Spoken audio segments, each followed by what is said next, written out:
కూర్చోండి కూర్చోండి. అందరికీ నా హృదయపూర్వకమైన నమస్కారాలు తెలియజేసుకుంటున్నాను. బాబు హలో అన్నాను ఇట్రా అక్క. ఇప్పటికే కాలాతీతమైంది. మీరెంతో ఓపికగా నన్ను ఆశీర్వదించడానికి వచ్చి నన్ను మీ మంచి హృదయంతో మీ సంపూర్ణమైనటువంటి ఆశీస్సులు అందజేసినందుకు నా హృదయపూర్వకమైన నమస్కారాలు తెలియజేసుకుంటున్నాను. శిరస్సు వంచి పాదాభివందన చేసి మరీ తెలుసుకుంటున్నాను.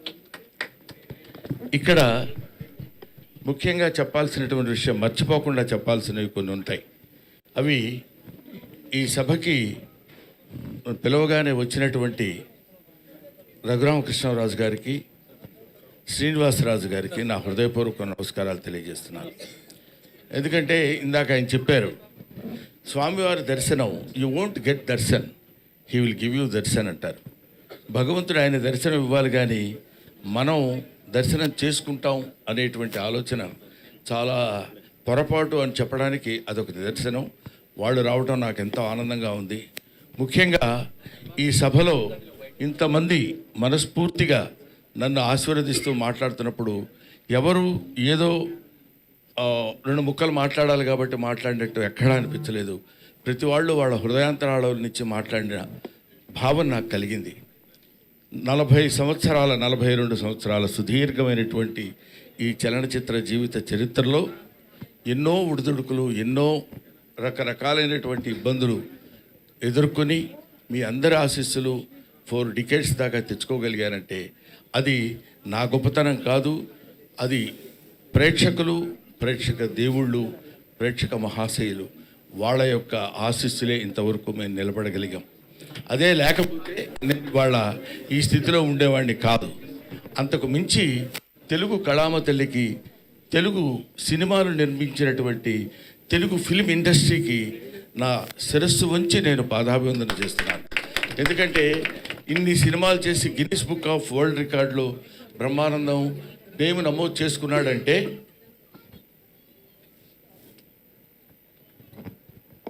ఇన్ని సినిమాల్లో చేసి పేరు నమోదు చేసుకున్నాడంటే ఇన్ని సినిమాలు చేయటం గొప్ప కాదు. ఇన్ని సినిమాలు నిర్మించినటువంటి నిర్మాతలు, దర్శకులు ఉన్నటువంటి తెలుగు కళామతలి యొక్క గొప్పతనం. వాళ్ళు నిర్మించిన అన్ని సినిమాలు ఉండబట్టే మేము ఇన్ని సినిమాలు చేయగలిగాం. కాబట్టి ఇటువంటి అవకాశాన్ని నాకు కల్పించినటువంటి మహనీయులకు అందరికీ చిన్న పెద్ద తేడా లేకుండా ప్రభువెక్కిన పల్లకి కాదు అది మోసిన బోయీలు ఎవ్వరని లైట్ మెన్ దగ్గర నుంచి అందరూ ప్రతి వాళ్ళు సహకరించి మేము ఈ స్థితిలో ఉండటానికి, ఈ స్థితిలో ఉండేటువంటి పరిస్థితికి తెచ్చినందుకు వారికి సహస్రద పాదాభివందన చేసుకుంటున్నాను. ముఖ్యంగా నేను ఈ ఫిలిం ఇండస్ట్రీకి రావడానికి మూలకారకులైనటువంటి వ్యక్తులు మా గురువు గారు కీర్తిశేషులు జంధ్యాల గారు, తర్వాత చిరంజీవి గారు, ఆ తర్వాత రామానాయుడు గారు.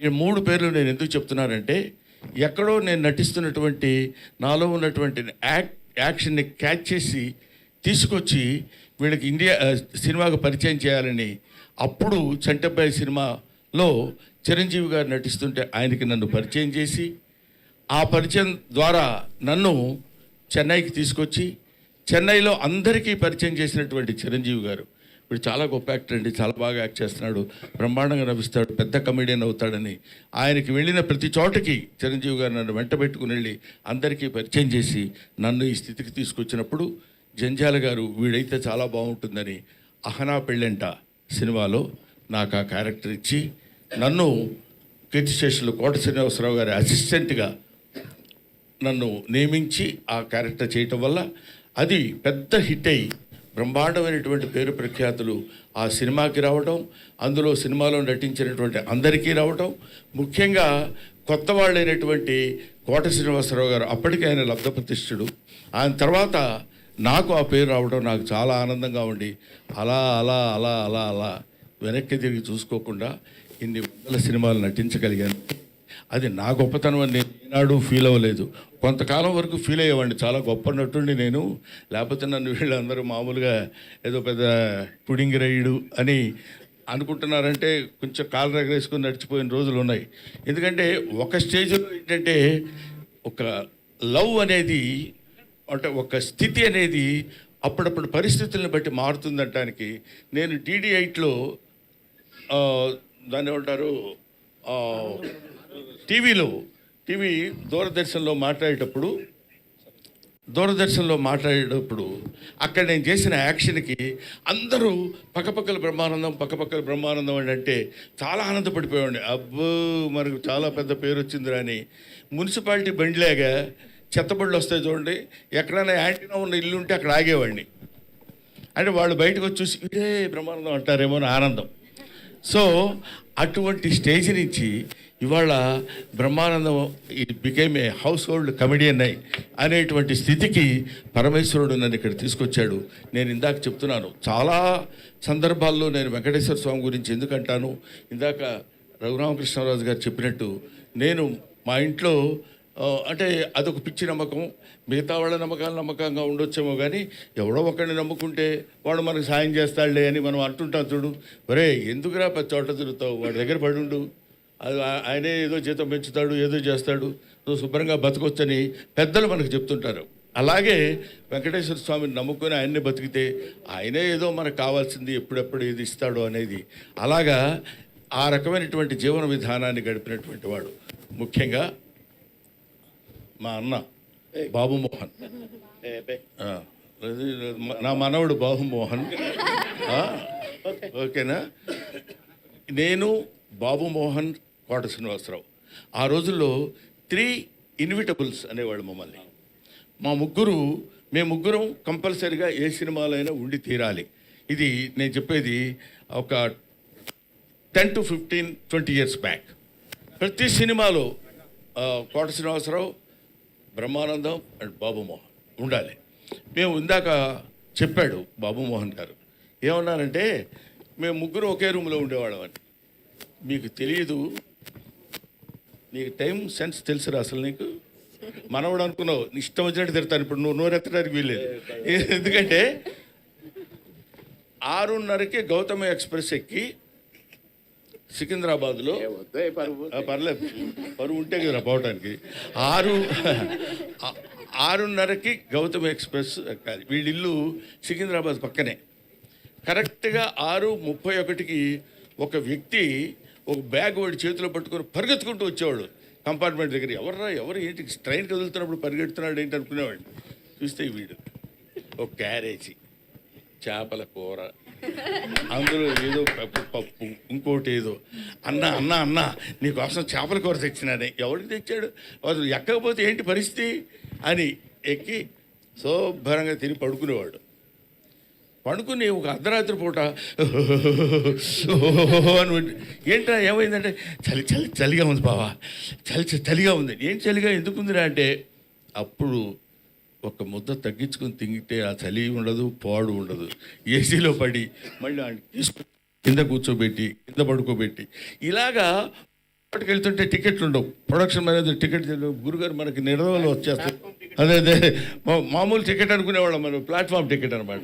అది తీసుకుని అక్కడికి వెళ్ళిన తర్వాత మొత్తం ప్రతివాడు మేమారా బాబోను ఏడా టికెట్ లేదా,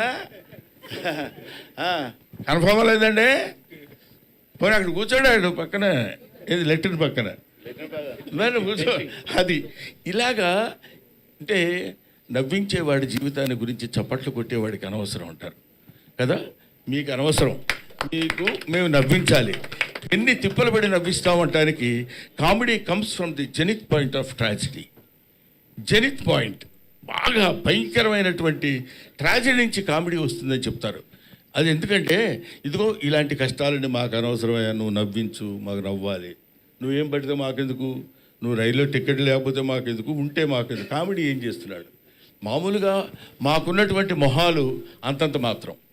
ఈ మొహాల్ని మళ్ళీ ఇందాక మన మిత్రి సత్య చెప్పినట్టు మా మొహాల్ని వికృతంగా మార్చుకుని వాడు ఇలా కొట్టబోయాడు అనుకోండి, ఇలా అనాలి. అలా అంటే కానీ నవ్వరు. అలా నవ్వటం కోసం 24 గంటలు ప్రయత్నం చేసి రిహార్సల్ చేసుకుని కష్టపడి తీసుకొచ్చి అటువంటి అటువంటి కామెడీ జీవితాల్ని పంచుకొని పుట్టినటువంటి మమ్మల్ని మీరు ఏదైనా చిన్న చితక పొరపాట్లు తప్పులు ఉప్పులు ఉన్న పండురా పాపం పొద్దున్న లేస్తే నవ్విస్తాడు వాడిని వదిలేద్దాం అనే పెద్ద మనస్తత్వాన్ని మానవాళి తెలుసుకోవాలని నా మనస్తత్వం. అది నా ఆశ్చర్యం. అది మనుషులు మానవులమైనందుకు ఎక్కడ ఒక్కొక్కటి జాబ్ ఏంటి, మిమ్మల్ని నవ్వించటం, to make you happy, right?